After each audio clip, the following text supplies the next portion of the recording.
one of the stresses of democracy that is not unique to America. All of us around the world are going to have to struggle with this new thing of corporate entities that are bigger, literally bigger and more powerful than many, many countries in the world. We sometimes hear that shareholders can control corporate contributions. Is that a realistic hope? No. Okay, next question.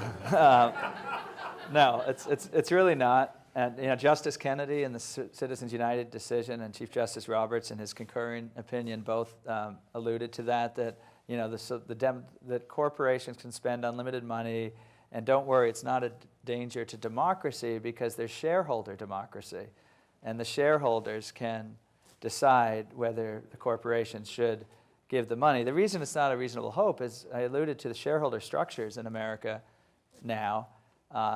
Why should a sovereign fund of Saudi Arabia, for example, which is a significant investor in lots of corporations that we know, be allowed a vote on whether money is going to pour into our local elections? Even if they did want to have that vote, which they usually don't, and aren't able to do it just as a matter of complexity of the corporate enterprise, that's not a solution, because we don't want the sovereign fund of Saudi Arabia deciding who gets funded in our elections. So it's a bad idea, just even if it would work.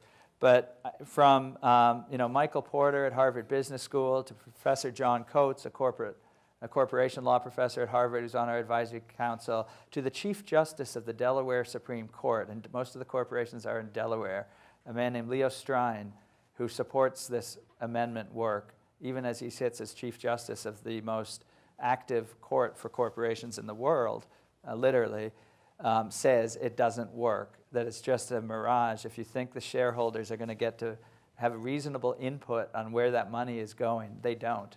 And that's what's so dangerous, is these corporations, there's not much human control of them.